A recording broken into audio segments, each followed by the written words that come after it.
Greetings, Word Horde. We're here with an exciting option for you, a version of our podcast without any ads. That's right. No advertising interruptions, just the content you love, ready to go in your favorite podcast apps like Spotify and Apple Podcasts. It's another way to support the show, ensuring that we keep bringing you the word stories and language explorations that you love. Try it at waywardradio.org/ad-free. And it's affordable. For just a small subscription fee, you can enjoy Away with Words uninterrupted, except by us. Plus, it makes a great gift. Know somebody who loves language as much as you do? Give them the gift of words. Easy to sign up, easy to enjoy. It's the same Away with Words, just streamlined for your listening pleasure. Go to waywardradio.org/ad-free. Support us, support the show, and enjoy an ad-free listening experience. waywardradio.org/ad-free. Thank you. You're listening to Away with Words, the show about language and how we use it. I'm Grant Barrett. And I'm Martha Barnett. A compound word consists of two words that are put together to express one idea. Like the word houseboat is made up of two words, house and boat. Same with steamboat. And both of these specify a particular kind of boat. But there are a few compound words in English that work differently. A scarecrow, for example, isn't a type of crow, and a pickpocket isn't a type of pocket. And words like scarecrow and pickpocket belong to a small category of compounds that name people and things by describing what they do. And the interesting thing is that centuries ago, there was a real fashion for forming words like this. And it was a whole lot of fun, like a quake breach. Can you guess what a quake breach is? Somebody who's shaking in their boots? Yes, Oh, or is in it? their breeches. In their breeches, Yeah, okay. they're a coward. Or a saddle goose. What about a saddle Somebody goose? who's a bad horse rider? Well, somebody who's a fool, who's silly enough to try to saddle a goose, which, I if you've had see. experience with geese, is not so easy. And Brianne Hughes is a linguist who spent years studying this category of words. Technically, they're called agentive and instrumental exocentric verb-noun compounds. What? But she calls them cutthroat compounds. Oh, that's better. Because cutthroat is another example of that. Right. It's not a type of throat.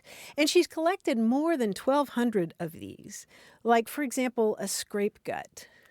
Any guesses? Somebody who Scrape tans gut? hides? I would have thought the same thing, but it's a violinist. Oh, okay. Very good. Yeah, or tangle legs. I like this one. Somebody who's not a sure-footed dancer? Well, you're not a sure-footed dancer after you've had moonshine. Tangle legs is an old word for a strong alcoholic drink. Oh, I see. She's got a bunch of these on her website, which she calls Encyclopedia Briannica. Nice. And I'll share a few more of these later in the show. Cutthroat words. Cutthroat compounds. Cutthroat compounds. Outstanding. Well, Away with Words is a show about all facets of language. We know you say something weird in your house or your workplace, or you came across a phrase in your reading. We'd like to talk about it. 877-929-9673. Or email words@waywardradio.org. And you can talk to us on Twitter at WAYWORD. Hello, you have a way with words. Hi, this Hi. is Todd Shippey calling from Fond du Lac, Wisconsin. Hey, Todd. Welcome to the show. What's up? Well, I have two complaints. I was a firefighter, paramedic for a long time, first in Grand Rapids, Michigan, and then here in Fond du Lac, Wisconsin, right at the foot of Lake Winnebago. It actually, Fond du Lac is a French word that stands for bottom of the lake. Sure, yeah. And it's interesting that these words followed me from Michigan back to Wisconsin. So my first one is smell. When we get dispatched to a gas leak, they'll say, respond to such and such an address for a smell of gas. And it's not a smell of gas, it's an odor of gas. When I get there, I'm going to try to detect the odor by smelling. Have you run into that before? So you're arguing that the smell shouldn't be a noun? No, it should be a verb, right? You smell an odor. You don't smell a smell. It's both. It's been a noun and a verb for 900 years. You're saying that I'm wrong on that one. Okay. You sound like because a great that's been guy. a constant argument. I'm saying it's not a smell, it's an odor. You sound like a great guy, and as a fireman, I salute you. But yes, you're wrong on this particular thing. Okay. Now, I know I'm not wrong on my next one. My second one is oriented, orientation. Yeah. When a patient is alert and oriented, not orientated. people call into the hospital and we say we have a patient that is alert and orientated times 3. And I think that you orientate somebody, they go through an orientation. When they're done, they are then oriented. Okay. We can break this down real quickly. Typically, orient is the better choice for all of the sentences that you have there, at least in the United States. Orientate tends to be more British, but they have identical meanings, similar histories. But there's a little bit of stigma against orientate because it sounds so unusual to the American ear. So you go through an orientation period, and when you're done, you still are orientated, not oriented? Either one, whichever you prefer. It's a style choice, so maybe you need a style guide in your... It sounds like you need a style guide in your firehouse. So you have a firefighter that was wrong on both accounts for my main gripe from Michigan all the way to Wisconsin. I will tell you something, Todd. I have never been called out to help people with a gas leak, so props to you. True. Well, I hope you never have to. So you have your area of expertise, and we have ours, and let's just both be great at it, all right? Sounds good. Thank you very much. All right, take care. Have a great day. Thanks, Bye. All right, bye-bye. A+ to Todd, right? Going out to the gas leaks and thinking about language on the way. I know, I wonder if right? we should have asked, is there a dictionary in the trucks? Yeah. Kind of like there's a Bible in every hotel room. Maybe every fire truck should have a dictionary. Yeah. Yeah, I wanted to ask him about involved. You know how they always say that the house is involved? Yeah, what does that mean in fire Completely on lingo? fire, I think. Oh, completely on fire, Yeah. right. So it's just not nearby. It's actually subject to flame. Yeah, I think it means being completely consumed by cool. flames. I remember hearing that, when I was a cub reporter and Yeah. hearing the dispatches. Everyone has a work conversation that goes pretty much like Todd's, and this is the kind of thing that we love to talk about on this show. Right. Call Away with Words, 877-929-9673. Hello, you have a way with words. Hey, this is Sydney. I'm calling from Indianapolis, Indiana. Hello, Sydney. Sydney, welcome. Hey. What can we do for Hi. you? Thanks for having me. Sure. I was reading the narrative of the life of Frederick Douglass a few weeks ago, which I know sounds kind of obscure, but anyway. In it, he used the word stereotyped in a way that I had never heard before. And I was wondering if the way he used it is connected to how we use it. So his sentence, let me find it. It says, "Straight away, a meeting was called among the colored people under the stereotyped notice, business of importance." So he's talking about like the newspaper. Mm-hmm. So I just kind of wanted to know about that use of stereotyped and how we use it today, I guess. So. Mm-hmm. Boy, what a great example of the old use of stereotype. Right. If I were still making dictionaries, I would choose that as a quote because it's nicely put. Yeah, it's really great. The term stereotype, as we use it today, usually refers to a fixed idea that you have about somebody or a group, right? Right. Yeah. But this sounds like it's referring literally to the origin of that sense of stereotype, because stereotypes originally were a kind of printing a tool. You would just have a stereotype, which was one block, like a metal block that had the images or the letters on it, and you printed with that. And stereotype comes to us via French, and it goes all the way back to Greek words, stereos, which means solid, and type, which refers to, or the term that gave us type, that refers to a dent or an imprint. And so it's a method of printing. Oh, wow. Stereotyping. Yeah, just to be careful, though, it actually is relatively new. It doesn't predate movable type. What it is where you take the type and you cast it. You cast a mold from that, and then you make a plate from that mold so that you can then reuse the type for other purposes. And you've got this plate from the mold that you can continue to use to print from while you're using your type for other things. Okay. And what's interesting, too, is that we also get from that same notion the idea of the word cliché, which comes from the French words that may have to do with the sound of that metal. Right, cliquet or cliché. It's very similar sounds, meaning to click or make the noise. Yeah. Oh. So we start out with the printing process, and people start to recognize the value of something that is identical and then refer to other things that seem to be identical to something else in a figurative sense or non-literal sense. Yeah. Oh, wow. So there's like that connection that I was really looking forward to. Oh, that's so cool. Well, Sydney, thank you so much for calling. If you come across anything else in your reading, just let us know, all right? Yeah, I definitely will. Thank you guys so much. All right, take care. You too. Bye-bye. Bye-bye. 877-929-9673. Hi, you have a way with words. Hey, how are y'all doing? This is Matt Johnson. I'm from San Antonio, Texas. Hi, Matt. Welcome to the show. Well, my girlfriend and I were driving down the road listening to the show one day, and she kind of posited the question about which language has the most words in it. And so we kind of thought on it and talked back and forth a little bit, and then I kind of thought, well, would you count every word or just the main root words or all of their conjugated versions? And we thought, this is a good question for Grant and Martha, so thought we'd go ahead and posit it to y'all. That's a huge question. It's enormous. It's enormous. You could write books on this. Whole monographs have been written that have taken people, months or even years to compose about what constitutes a word. The layperson's definition isn't anything like the professional's definition of what a word is. Really, the only reason that you really need to know how many words there are in any given language, the only good reason is if, say, aliens said that they were going to disintegrate the Earth if you didn't tell them. So, because really, it's too involved to actually ever come up with this answer. There is some joker out there who purports to know exactly how many words there are in English, but he can't be believed, and I won't even mention him. The thing is, we have to agree what a word is, right? Some people say, oh, well, it's a string of characters with spaces on either side. But the thing is, what about hyphenated words? Do they count? What about compounds that behave like single lexical items, like ice cream? Is pluralized and treated in all the other ways that a closed compound where there's no space is treated. So maybe that's actually a word, right? And what about words like abbreviations like doctor, DR, period? Do we count that as a word or only the longer form? So yeah, your second point was really good. Do we count inflected forms, conjugations, pluralizations?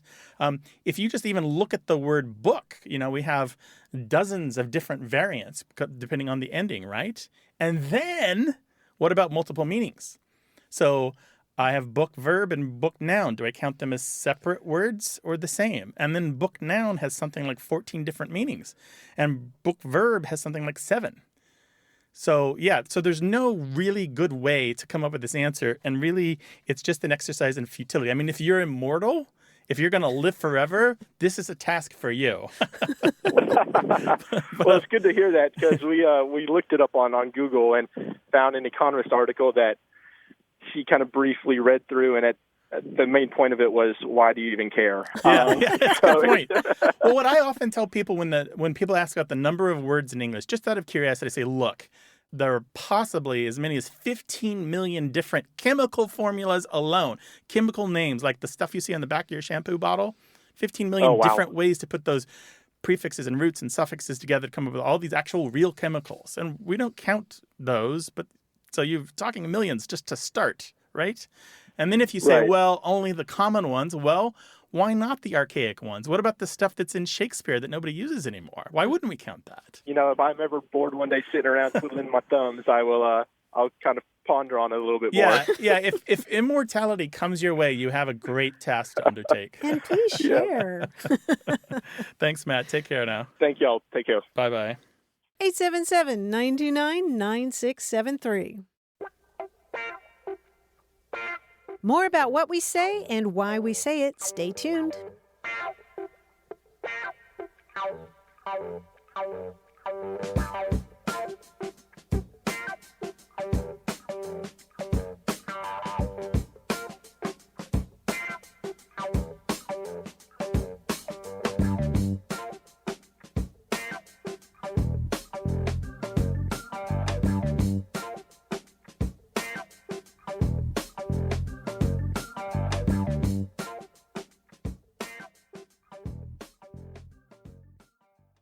Got a minute?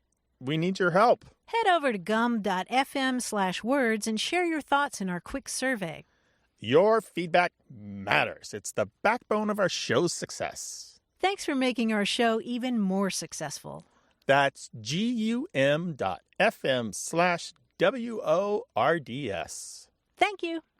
You're listening to A Way with Words, the show about language and how we use it. I'm Martha Barnett. And I'm Grant Barrett, and we're joined by our quiz guy, John Chinesky. Hi, John. Hi, Grant. Hi, Martha. What is up? I have a really wordy word puzzle for you today. When you're solving a crossword, sometimes you can figure out if the letters you're missing are vowels or consonants. And one of the relatively uncommon word patterns is VCCV, or vowel, consonant, consonant, vowel. In my mind, it's like as if the peanut butter and jelly were on the outside of the bread. You know what I Abba. mean? Got it? Exactly. Now let's pretend I'm solving a crossword. And luckily, Abba is not one of my answers. But I'll give you a short clue, two-syllable clue, two-word, two-syllable clue to a vowel, consonant, vowel word I'm missing. For example, teen woe would be a clue for Team acne. Acne. Oh, okay, gotcha. All of these are two-syllable words with the pattern vowel, consonant, vowel. VCCV. All right, now if you want, I'll give you the vowels that are sandwiching the consonants. I've got that much already while I'm solving. Here we go. The first one is backtalk. Backtalk. Backtalk. Yeah, begins with an E and ends with an O. Echo. Echo is right. Very good. How about sax type? Alto. Alto, good. yes, very good. I said all of these are two-syllable words. Wheel bar. Wheel bar, like a tire iron? Wheel bar. It's not a tire iron, like but a crowbar. but it's How a about bar. How about an Yes. axle? Axle is correct. Vowel, consonant, vowel. Right. How about brown shade?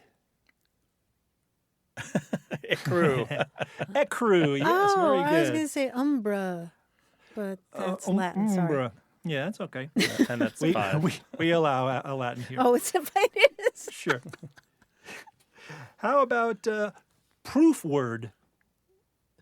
Proof word. Proof word. Yes. Proof. No, not exam. That doesn't work. Proof. not Is it evidence. alcohol proof Yeah, or that's what I was mathematical wondering. proof? No, or- well, more like a philosophical proof. Oh. Oh. So a logical thing, maybe? Yeah. Begins with an E, ends with an O. Ergo. Ergo, yes. Oh. Very good. Arm bone. Arm bone. Ulna. Ulna. Ulna. Vowel, consonant, vowel. Very good. Take back. Take back. Take back. Take back. Some... Undo. Oh, Undo. good. Yes, very good. Control Z, as it were. Big brute. Ogre. Ogre Nice. is right. Very nice, Martha. Finally, this one's a tricky clue. South side. With the crossword puzzle question mark. that Question means mark pun. at the end. That's right. Oh. Um, South side. Oh, Yeah? I got it. I What think. is it? Yeah? For south side, I would say okra. Okra is right. Yes, very good, Martha. That's great. oh, It's a the kind of- southern side A dish. side dish, yes. South side okra. Okay, that's my quiz for VCCV, vowel, consonant, vowel. So you guys Outstanding, were- John. Good stuff. Thank you very much. We'll talk to you next week. Thank you. Talk to you next week. And if you'd like to talk with us about language, call us 877-929-9673 or send your questions and comments and stories to words at waywardradio.org.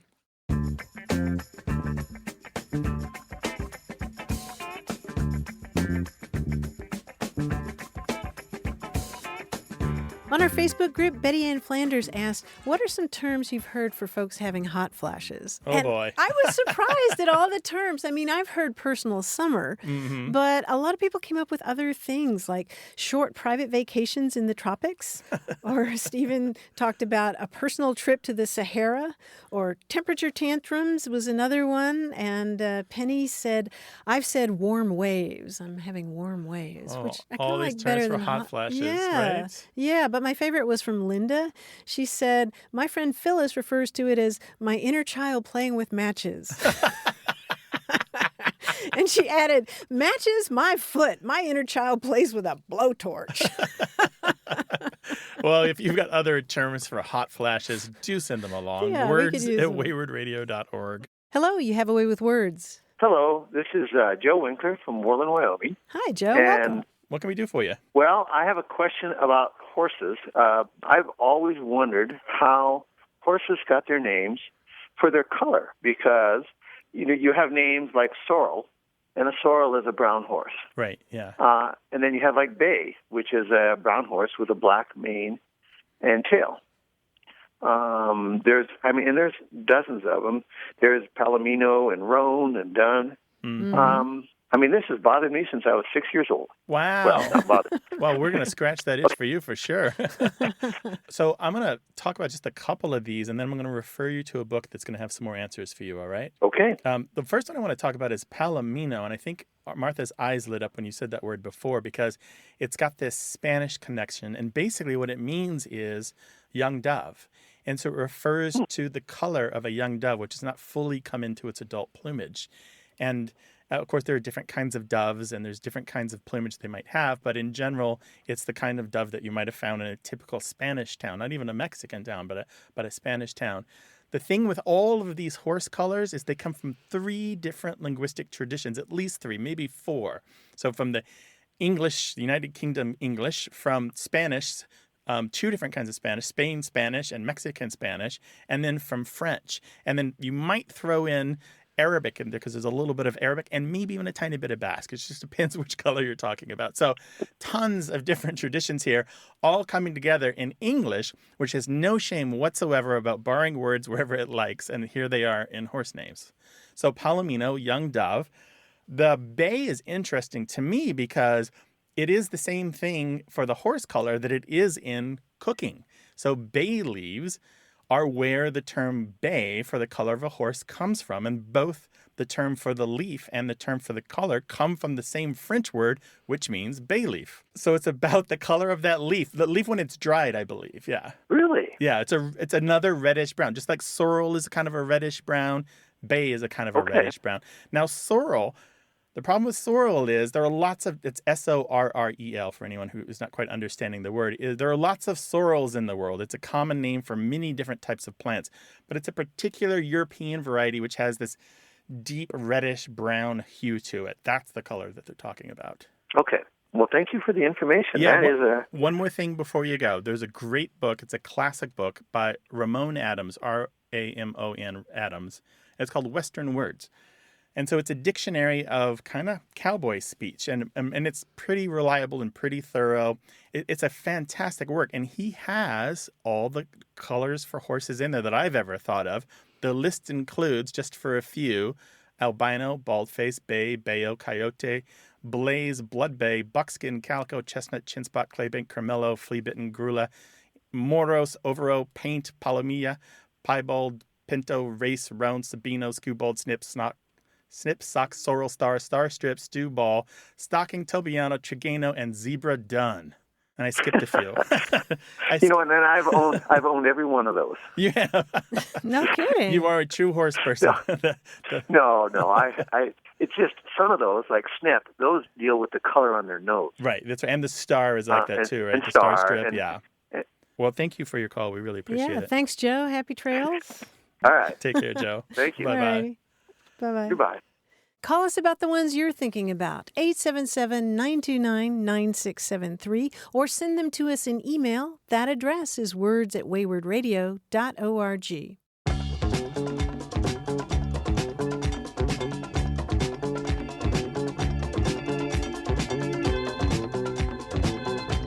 Earlier I mentioned cutthroat compounds, which are a particular type of compound word, and the fact that linguist Brianne Hughes has collected more than 1,200 of these, a lot of them really old. Like another one is smell feast. Oh, I think I know this one. This is somebody who invites themselves to your meal. Yes, like a parasite or a greedy sponge, or somebody who walks by your house and smells whatever's cooking and just happens to stop in at that moment. A smell feast. I like that one. And smell fungus is a discontented person or a grumbler or a fault finder. Oh, so maybe they have a look on their face like they smelled a nasty fungus? Okay. Yeah, I think so. You can find more than 1,200 of these on Brianne Hughes' Encyclopedia Briannica. That's her website. And there's also a great video where she talks about these. 877-929-9673. Welcome to Away with Words. This is Elizabeth, and I'm calling from Lawrence, Kansas. Hi, Elizabeth. Welcome to the show. Well, I wanted to ask you about the name of a large flying insect, which I grew up calling a gollywampus, which to me reminds me of like Lewis Carroll and the Jabberwocky or something. But I always grew up calling these large insects that would get into the house, particularly in the summertime, and they kind of look like flying daddy long legs with wings. So just really large flies with really long legs that kind of stumble around and sort of seem to be like wampus, wampus, wampus, and just bumping into things.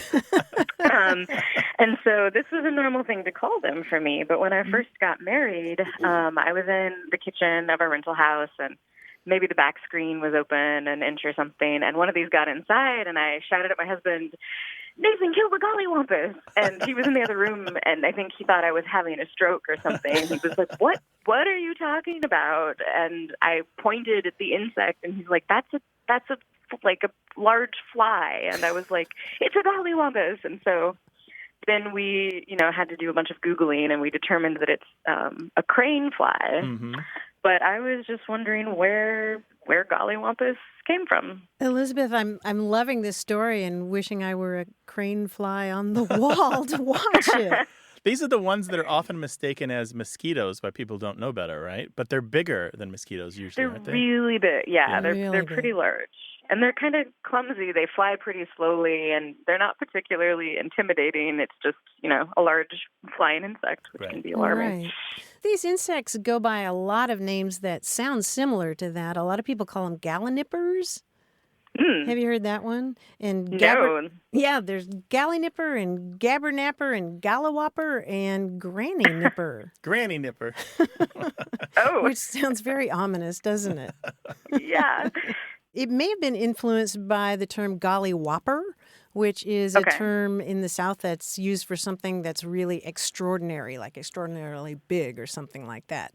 But you also have the wampus in there. Which is another whole path, right? Yeah, which may be influenced by the term catawampus, which was kind of a imaginary beast. Yeah, so wampus and catawampus and gallowampus were often used for either a large feline of unknown origin, kind of mythological, or it's the thing that you would threaten the children with when they didn't go to bed, or it was the punchline to the ridiculous story that you were telling to your friends as you were drinking around the campfire, that sort of thing. Okay, so maybe it has more in common with Jabberwocky than I thought. Yeah, it could. Yeah, just a fun, fanciful word.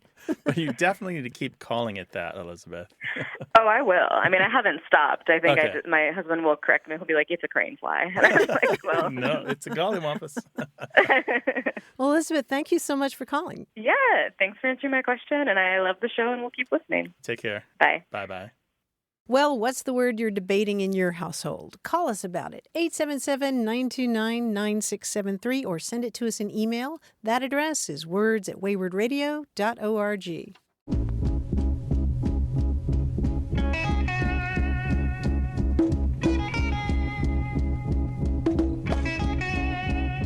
I'm still thinking about a tweet that I saw from someone named Ellerin in Atlanta who wrote, "Just read something about replacing 'I'm sorry' with 'thank you.' So instead of saying 'sorry I was late,' say 'thank you for waiting for me.' Replacing negativity with positivity and gratitude breaks the 'I'm sorry' cycle."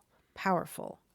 And I've been thinking about that tweet a lot, that it's a really subtle change in language, but... Right. You invest the other person with a bit of your true gratitude that you have for whatever reason you were late. Right? Yeah. It's about the other person rather than yourself. Right. It also means that you don't have to explain. Right. That's true. Yeah, but it's just a subtle change that I'm going to start doing all the times that I'm late. Sorry about that, Grant. I'm looking forward to hearing it. Thank you for waiting in advance. 877-929-9673. Hi there. You have a way with words. Hi. Yes, I'm Ann Norman from Fort Worth, Texas. Welcome. Hi, Ann. Welcome to the show. What's up? My elderly aunt, Benny Louise, lived with me for 6 years, and I was privy to a lot of her great colloquial expressions. One she used was a way to describe people who were birds of a feather, who were alike politically or were in sync in other ways. One day we were talking about two world leaders who were really chummy. They got along very well together, and she wasn't too crazy about either one of them. And so she said, well, those two wet around the same stump. They wet around They the same wet. stump. She didn't want to use the stronger verb for urinate. Gotcha. This was her way to make it sound a little bit nicer. But she said, yeah, those two wet around the same stump. Oh, my. And I've never heard anybody else say it, so Yeah. I just wondered if you've ever heard of it. I have not, but that conjures some picturesque images, doesn't it? Oh, it does, definitely. There is a similar expression which is a little more common, which is someone smells around the same stump. But it's Yeah. exactly the same meaning if you know that one. Mm-hmm. Yeah. Uh-huh. On Google Books, there is one novel from 1999 that uses wet around the same stump in the same way that you're talking about. Really? Meaning that they pal around. Yeah, it's called Virgin of the Rodeo. I think it's I'm very familiar with that book. You are? Are you? A friend of mine wrote that book. Oh, Yeah. I wonder if she that Okay, right? great. Sarah All Bird. right. Well, I have to go look at it. Okay. Well, All right. ask Sarah Bird if when she wrote Virgin of the Rodeo, she'd heard that expression from you or your She aunt. heard it from me, I think. Oh, that's great. She's mining you for material. No. She's just a good novelist, and novelists pick up, you pick Absolutely. up all kinds of stuff. So. Absolutely. Yeah. Well, to That's me, it's funny. Yeah, it sounds like dogs sniffing around the Yeah, same stump, exactly. doesn't Yeah. it? I used to call Yeah. that, reading their pee mail. Uh-huh. Yeah. There are a bunch of expressions that have different meanings, but they all involve the stump as a source of contention or a problem that needs to be solved. And I'm not really seeing it here, but I'm throwing it out there for what it's worth. There's an expression, 2 ways of getting around the same stump, meaning 2 ways to solve a problem. Mm-hmm. There's or to go around the same stump. I don't know if you've ever heard that one. And then there's another one, which is to whip or beat the devil around the stump. Oh, my. And that just means to avoid your responsibilities and goof off when you should be working. Mm-hmm. Well, do these all have a Southern origin, or are they just all over the place? Well, Southern plus country plus old-fashioned. So there's a lot of intersection there and overlap, but in general, they're not exclusive to the South. The South has hung on to some things that once used to be more general American. Well, that's great. Well, thank you so much. This is just fun. I just love your show. Thank you very much. If Thank we you, find man. out anything more about wet around the same stump, or if we hear from other callers about it, we'll let you know, all right? Okay. Take care Thank now. you so much. Bye. All right. Bye-bye. Bye-bye. Uh-huh. 877-929-9673.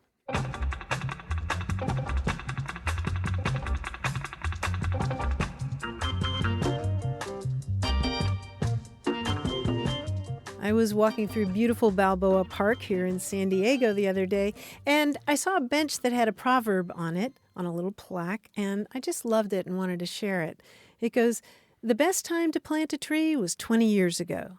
The next best time is now." Oh, that's nice. Yeah. Yeah, so much wisdom distilled in a little proverb like that. Yeah, I've heard stories about, there are folk tales told about that, about the man who is planting all these trees that will take 100 years to mature. And they're like, well, why Yeah. are you planting these? He's like, so that someone else may enjoy them. Right. He'll never enjoy their shade. Right. 877-929-9673. Away with Words is a show about language seen through family, history, and culture. Stay tuned for more.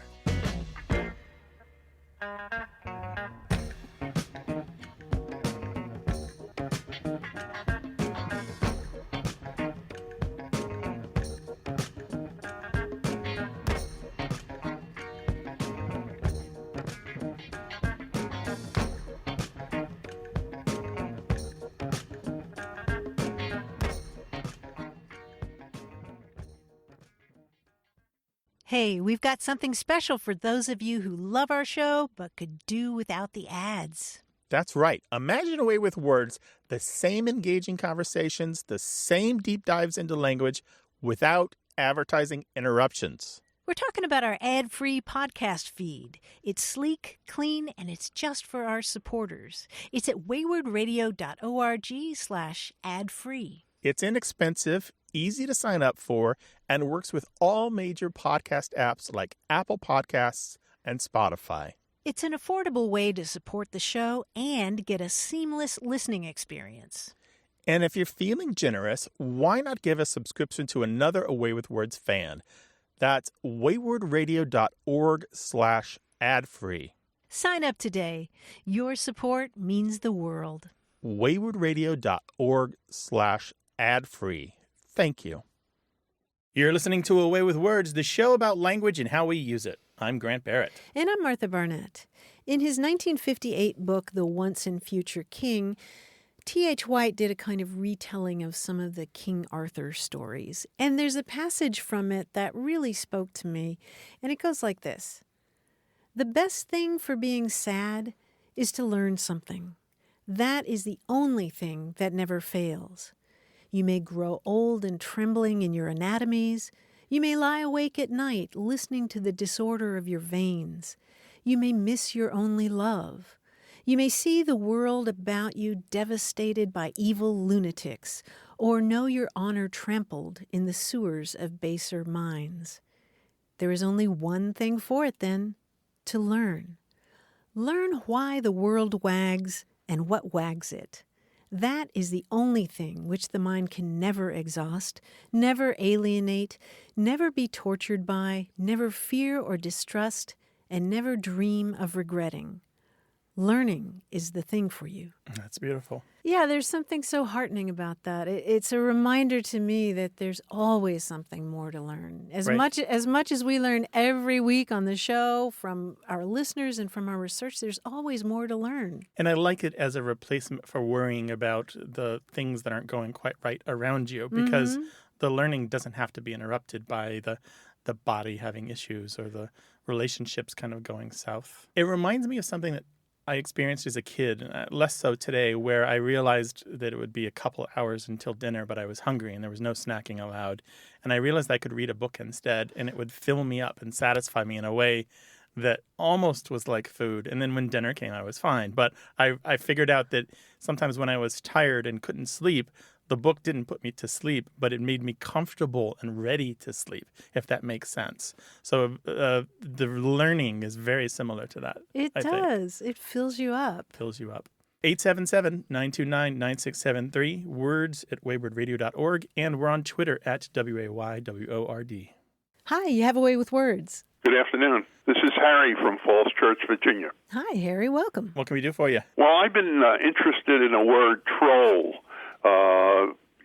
It's had various meanings, and I initially thought of it as a fishing term, and then Tolkien and the Hobbits turned them into people or mythological figures, and now in the last year or two, it's entered the political world. In fact, recently the Speaker of the House used the word trolling in a sentence describing some of our politicians. It's sort of mushy, and I don't know really, how this is happening. Okay, this is good. You've really hit some nice mile markers on the progress and the interrelationships of the different kind of trolls that we have here. Let me see if I can add a few more mile markers to kind of this map that you've got for troll. First, the Tolkien-esque troll is ancient. It goes back to at least Old Norse in a variety of different forms, referring to some mythological creature, often ugly, often vaguely magical, often a thing that you didn't want to encounter. Think of the trolls in, is it Billy Goat's Gruff, where there was a troll under the bridge? Under the bridge, yes. So the troll goes way back. But later, and it's a separate instance of it, and it has nothing to do with the mythological creature, the French came up with a troll meaning to cast about, or to kind of scan for something, or to slowly look for a thing. And we borrowed that troll into English, and we use it primarily, or did, in fishing, where you dangle bait over the side, and your boat slowly goes down the stream or across the lake, and you try to attract fish to the slowly moving bait, and you bring them in. That's trolling. And so we fast forward to the internet.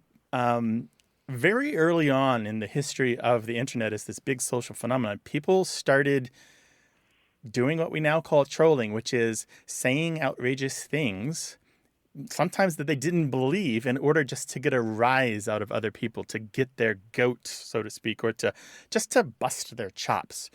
And this trolling comes specifically from the fishing kind of trolling, which is you throw something outrageous out there on the internet and see who bites. Maybe it's going to be a newbie who doesn't know that you're a big jokester. Maybe it's going to be somebody on the other side of the political spectrum who you just know is going to be frothing at the mouth, this thing that you've said that you don't even really believe in. But obviously, people know about the mythological trolls, so very soon people who do trolling, which comes from fishing, were called trolls, with the idea that they were ugly, undesirable beast that were causing all this mayhem, and you didn't really want them around. How's that sound? Wow. Yeah, right? Language is weird, man. The language borrows. Words don't stay themselves. They transform, they modify, and when we have similar words, a lot of times those meanings intersect, and we borrow from both streams in order to make a new stream. Well, that is absolutely fascinating, and I recognize that language is not static, but I didn't expect this. Yeah, so the internet trolling where you just say outrageous or dumb things on purpose in order to irritate or aggravate other people dates to at least the early 1990s. A lot of times people will credit the news group Alt Folklore Urban, but I've actually found it earlier than was ever mentioned in that news group in other places in Usenet, in the news groups. Well, it's on cable TV with some regularity these days. Well, it's mainstream now. I am not surprised that you heard it on cable news or seen it in the newspaper. It's like utterly mainstream because the internet is mainstream. I mean, we've been an internet society for going on 30 years now. Right. And as you said, the Speaker of the House used the term. Right. It's striking to me that it goes from the phishing trolling idea, but also incorporates the creepy guy under the bridge, because that's what I picture when I think of internet trolls. You know, I think of somebody coming out from the dark nether regions. Well, there's this interval period there where, and I think this is important, Harry, where the phishing trolling first became figurative and non-phishing related in other ways before it arrived to the internet idea of trolling. So you can see people trolling for dates, like going to the mall and trolling for trouble or trolling for information. And there's another kind of correspondence here with people that people often bring up, which is trawling, T-R-A-W-L, which is another kind of fishing where you throw out a wide net and see what comes in. And so that further kind of pollutes our understanding of the origins of this term. But fortunately, this one has been fairly well researched. I find some new things every time I look into it because new things are digitized constantly. And we have a pretty firm understanding of where this comes from now. Well, thank you very much. Harry, thanks so much for calling. Appreciate it. Call us again sometime. I love your show. Thank you very much. Take care now. Thanks. Bye-bye. Call us, 877-929-9673.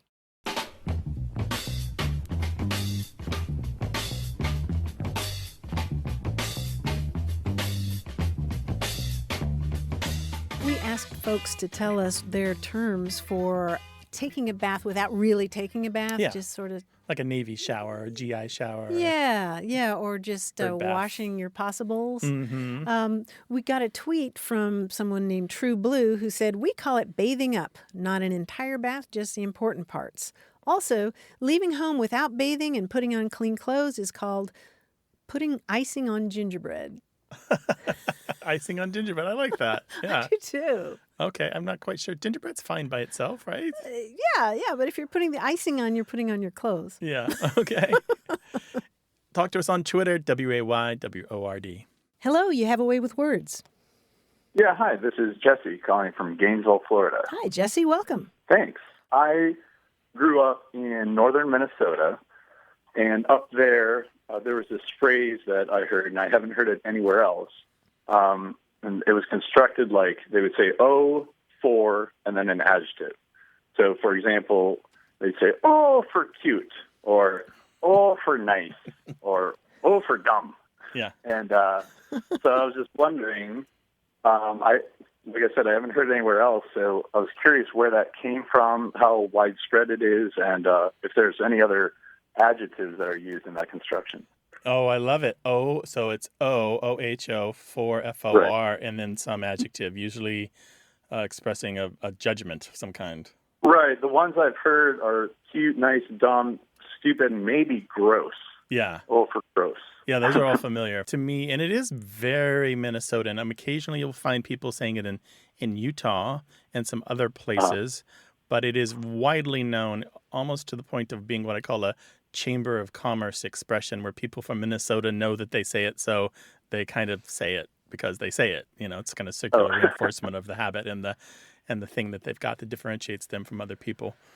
There's a stress on the O, right? It's not O for cute. It's O for cute, something like that. Yeah, and I've only ever heard it with the O at the beginning. Right. Although we do have other constructions without the O that use for followed by an adjective. where you might say for real or for good or for sure. So we have similar constructions that do other things. Those tend to be adverbial, whereas the O for good is an emphatic, or the O for cute, where you're expressing with an interjection your opinion on this matter. And often it's self-referential, right? It's either a compliment of whatever you're saying, or you're talking a lot about yourself, at least in the uses I've seen. No? Well, the way I remember it, and this is when I was a little kid, so I might have a foggy memory, but I remember it being like, oh, you'd see a baby, you say, oh, for cute. Oh, gotcha. And Very it good. almost seems like the for was taking place of maybe the word how, like, oh, how cute. Right. It's very similar to that. It's idiomatic in Minnesota, so it seems normal, and it's not idiomatic outside of Minnesota, more or less.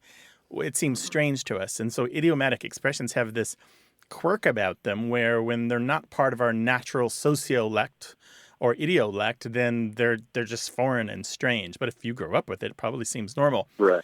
One of the books that I read suggests that it's largely a feminine usage. Does that ring any bells with you? Does it seem like something women are more likely to say than men? Yes, definitely. Oh, okay. Yeah, because when I hear it, I hear my grandma, and I hear my cousin, and maybe my mom. But yeah, I don't, now that you say that, I don't remember a lot of men saying that. So there have been some suggestions that it comes from one of the languages that were spoken by the people who settled in Minnesota. So German or a Scandinavian language. I have not been able to run that down and to prove that beyond a doubt, but it is a suggestion that's what's called a calque, C-A-L-Q-U-E, where there's this particular construction exists in another language, and then they simply mapped the English words to the syntax of the other language in order to get the O for cute or the O for adjective expression. Another thing I can throw in here, which I haven't seen published in any of my reference works, is that we have evidence of it at least back to the 1920s. Okay. Yeah, so it's got a long history here. We're talking nearly 100 years at least, and it's probably older than that. So it's nothing new. And it's still being used, I assume? Yeah. Oh, it's widespread. It's super common. You'll find it in online discussions and social media posts, and people just kind of unremarkably and unironically using it as an everyday expression. I like it. I might adopt that. Oh, for nice. Oh, for fun. This has been fun. Thank you so much for calling. Jesse, thanks, bud. Than't you for answering my question. I appreciate it. Bye-bye. All right. Bye-bye. Is there a word you've been wondering about? Call us, 877-929-9673, or send it to us in email. That address is words@waywardradio.org. Hello, you have a way with words. Hi, my name is Amy Larson. I'm calling from Ishpeming, Michigan. Amy, what's on your mind in terms of language? I have a family word, and I want to know if it's a real word or if it's a word that we made up. Okay. The word is grinslies. Grinslies. What's it mean? Grinslies. Is that like a very small bear? A small smiling bear. Yeah, right. What is Grinslies are what's in the bottom of your cup. Say you're drinking maybe a cup of coffee, and there you get to the bottom, and there's grinslies in it, so you don't drink the last swallow. Oh, gotcha. Oh, little grinslies. Like the leavings or the little residue. Mm-hmm. Yeah. And this just sort of spontaneously generated within your family, you think? Well, I don't know, because my mom has always used that word. My grandparents used that word. I use it. My children use it. And like people that we knew during my childhood, they knew what grinslies were. Is that right? But since now that I've been here in Ishpeming, I've used it a few times, and people are like, what's a grinsly? I'm like, grinslies, grinslies. It's a crap at the bottom of your cup. I got to tell you, I've never heard it, Amy. I don't know it. Grinslies are unknown in Ishpeming. Well, they're unknown in my house in San Diego, too. Yeah. Oh, my goodness. See, and I was wondering, like, if maybe we have a Danish and German with a little bit of Irish for our, family background. I thought maybe it was something from there that was translated incorrectly. I don't think it's German. I don't know about the other languages there. So how would you spell it if you had to write it down? Well, we have debated about this for years. If it's a grinslies, if there's more than one, it would be Grinslies, Okay, just like it sounds then. Just like, yeah, grinslies. You know, the only thing I can think of is it reminds me of a call that we had years ago from a woman who said in her family they called the little things in your pockets, you know, after you've emptied your pockets, maybe there's a little lint or just kind of crumbs or something. They called those greebles, and it sounds like sort of the same thing. But well, I could see that. Although I think that we would just call those pocket grinslies, to be honest. Of course. I love that. There are lots of words for this kind of thing, but I don't know of anything along the lines of grinslies. No, so if you have a little alcohol left over in a bottle, it's a heel tap. Do you know that one? I don't. Or left over in a glass. There's a cool word out of Yorkshire in the 1800s. The leftovers of a feast or the leavings of a feast are called the scrunchings, which I really like. Mm-hmm. That's pretty cool, yeah. Yeah, and that reminds me of an old word that I learned in college, orts. Oh, yeah. Do you know this? O-R-T-S. You see it sometimes in crossword puzzles, but I learned it because I lived in a cooperative house on campus where we had 30 people, and every person was supposed to cook one meal for 30 people each month. And so we ate really, really well because everybody wanted to show off for the whole dorm. And the last day of the month, on the 31st, we would have orts, which is an old term for whatever's left over. Well, you know, one I've seen for the leftovers in a teacup is tea grout, G-R-O-U-T. I have actually heard of that. You have, okay. But I've never, you know, like I said, where I grew up, you know, other people knew the word. Maybe they knew it because they knew us, but whatever's in the bottom of your cup is grinslies, especially like when it's the milk and the cookies. You never drink that last part. You give that part to the dog. Well, I got to say, we have many, many people listening to the show, and there's a good chance that if grinslies exist outside of your family, somebody else is going to call us or email us and tell us all about it, all right? Well, that'd be great. Thank you. And when we hear more, if we hear more, we will put it out to the world. That would be fantastic. Thank you. Have a great day. Thank you. Take care thanks, now. Amy. Bye-bye. Bye-bye. So if you know grinslies, referring to the leftovers or the tiny little bits left over in a teacup or coffee cup or the... There should be a word for that, right? The crumbs maybe in the bottom of the bread basket when the bread is all gone. If you use grinslies for that or something else, give us a call, 877-929-9673, or send in an email to words@waywardradio.org. Want more Way with Words? Listen to years of past episodes at waywardradio.org or find the show in any podcast app or on iTunes. Our toll-free line is always open, so leave us a message at 877-929-9673 and we'll take a listen. We love to get your messages at words@waywardradio.org or hit us up on Twitter at WAYWORD and look for us on Facebook. This program would not be possible without you. Grant and I are out to change the way we listen and think about language, and you're making it happen. Thanks also to senior producer Stephanie Levine, director and editor Tim Felton, director Colin Tedeschi, and production assistant Emma Kelman in San Diego. In New York, we thank quiz guy John Chinesky and that master of keeping it real, Paul Ruist at Argo Studios. A Way with Words is an independent production of Wayward Inc. From the Recording Arts Center at Studio West in San Diego, I'm Martha Barnett. And I'm Grant Barrett. So long. Bye-bye.